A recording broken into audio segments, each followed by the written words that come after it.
Did you know that you don't actually need a homestead to start homesteading? It can be very challenging to figure out how to initially set up your property to make it work efficiently for you. And the truth is, you don't actually need your own homestead to start growing your own food. You can start where you are. You can start in pots with shelves and grow lights. You can start on a balcony outside of your apartment. You can start in a corner of a friend's yard if you don't have your own property, or in a community garden. You could start on a postage stamp property in an urban or suburban area, even in an HOA. Now, you do have to check the rules on the HOA for that one. But if you're allowed to grow flowers, even if they say you can't grow a veg garden, you can always get some dual purpose edible decorative plants to grow. The most important thing is to start with what you have and where you are. The number one permaculture principle to apply is the idea of zones. Zone 0 is the place where you live. For us, it's of course our house. It could be your apartment, and it's where you spend the most time. So this is your living space, not necessarily your growing space, although it can dual purpose as that if you have a small enough space. So our zone 0 is our house. Our heart of our zone 0 is our kitchen. That is where we do the most of our cooking, hanging out, and family things. No, you do start with what you have. For us, is our kitchen space exactly how we'd want it? No, it actually is on the other side of those windows there. Ideally, we'd have a sliding door that came directly out into our patio space. On our dream list, but our zone 0 actually does, in the summer months, extend to our patio, where we do prepare our food in the kitchen and outside, and we have a table in our kitchen, but we also have a table outside for us to eat and enjoy our meals. Another thing we'd love to do in our kitchen area is just open it up to our front room, because our kitchen is on the north side of our house, which isn't ideal for accessing our Zone 1 greenhouse, which we have established off our front door. Now, another thing to keep in mind is Zone 0 for our dog does probably extend to our dog yard, which is part of the reason why when I first moved into this property, one of the first things we did is set up fencing for our dogs. A higher priority project for our Zone 0 is actually to redo our roof, which definitely is starting to show its age. With that comes a couple other projects. We've lost a couple trees to spongy moth caterpillars. Actually, a couple really old oak trees, unfortunately, have died out in this last year or two. So to protect our house, we're going to need to have someone take down a few of those trees. Ideally, we'd like to add solar in the same project to our roof to save in energy in our house as well. So keeping more efficiency, so not just upkeep, but adding efficiency as we go. I'm not sure if that project will be in the budget right now, but it's definitely on the list for things we want to do for this house. Zone 1 includes all the spaces that you visit daily or multiple times a day, include our barn and our winter chicken coops.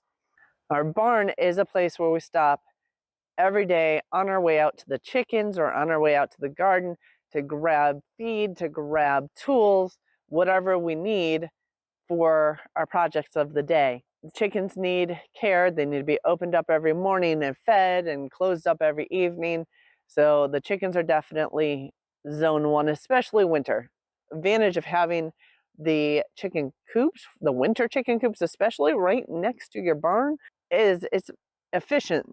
You're just going from one place to the next, so it's right on the way. I would consider all of that Zone 1 in the winter time, definitely the barn year round, and our chickens in the summer and spring and fall do get moved around our yard into other zones, but do get visited multiple times a day.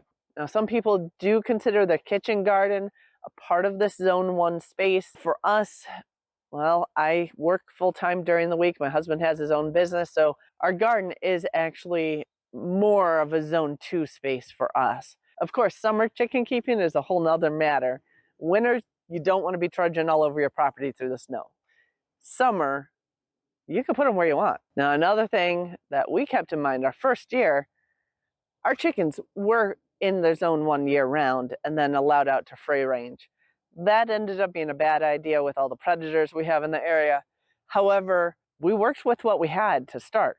So back to the 2 primary principles is to work with what you have and work as close to the home as possible with your first project, and then move out from there. Now, zone 2 are the spaces that still need regular visits, but not as frequently. This would include your multiple week visits, like our garden space. I would include our summer chicken spaces in this, although we do still visit our chickens daily.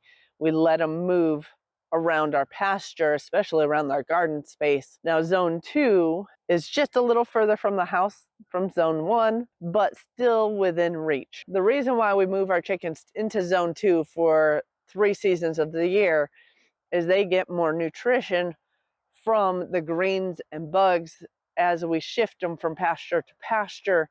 Their egg production goes up with that option, and they also get to help weed our garden as we toss weeds over. They reap the benefit from that close proximity to our garden and from the rotational grazing process. We reap the benefit because that actually produces more eggs for us and more nutritious eggs. With their diet being more varied, you have more inputs into the eggs that you're getting from these chicken, and you're getting more nutrition from that too. Our garden needs fewer visits, especially once it's established. So I'm usually out here on the weekends. Every other weekend, I get a 4-day weekend. Nice advantage of working 4/10s. That just changed this year. So we'll see how well that works. But once you get things established in your garden, yes, you need to visit it to weed it and things, but it's not necessarily a daily chore. The other advantage of having the chickens just outside the garden is they are reducing the pest pressure around the perimeter. So hopefully that does reduce a little bit in your garden as well. Not all of you will have a zone 3 because this is on a property where you have spaces that you only really need to visit seasonally. For us, this ends up being our orchard, which we're just starting to develop places where you put your plants in once. You mainly have perennial plants, and you're out visiting for the most part for maintenance or harvest. Now, our zone 3 is just beyond our garden space. So it is still close to our garden space, and it is still a space that we'd run our chickens through. They do help fertilize our fruit trees and shrubs and such. So I would say these are fuzzy lines. It doesn't have to be concentric circles in distance from your house and your zone 0, which is often how it's drawn out. Where zone 0 is your house, zone 1 is directly around your house, zone 2 is just a little bit further away, like a bullseye basically. Zone 3 for us is primarily in back of our house, just beyond our zone 2. Now, I will say our zone 3 did actually come with a couple really old apple trees. They have not been doing well recently and been slowly dying off. But what we've been doing after a few years of getting established on property, we've been putting some fruit and nut trees around this area to create a little bit more of a like permaculture orchard / food forest. It's a little more wild than an orchard, but not quite a food forest. We start with our larger trees because they do take longer to establish. We are starting to now add some herbaceous level, and we have put some bushes in there as well. So to build up the diversity in the space is our goal here. Now, our zone 4, again, not a space everybody has, but our zone 4 is actually a front yard. It's a space that we kind of minimally visit, and again, we're working with what we started with. So our front yard is full of maple trees, locusts, and black cherry trees, wild black cherry trees. In this space, we do tap our maple trees. We do harvest locust flowers, which tastes like sweet corn if you haven't tried it before. And we also harvest our black cherries as they fall out of the trees. And we have added some other layers to this space and may make some changes, but this is not on our priority list. This is just kind of as time goes. We did add some specialized fruit and nut trees, more understory trees. We've added some more bush layer here, a few herbaceous layer as well. So we are building this up as well to provide more food from the space. But it's a shadier space and minimally managed. One other thing we did in this space, since it is so shady, was we actually were able to get some pasture grasses that we let grow up and seed and reseed themselves. Now, eventually we may have a hedgerow by our road to block some of this road noise. It's a goal someday. May at that point be able to rotate our chickens in front of the house as well as in our back.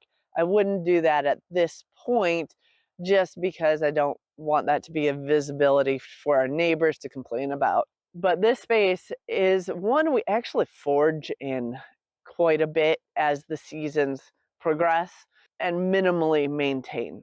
So that is what your zone 4 is. And again, that is not outside our zones 2 and 3. Our zones 2 and 3 are in back of our house. Our zone 1 is in back of our house for that matter. Our zone 4 is just out our front door. So zone 5 is the wild. This is the place where you get away, you observe nature, you learn what likes to grow on your land or in your area, and you learn what gets taken over, what really starts the progression to the wilds, and what takes over as things progress through their stages of growth.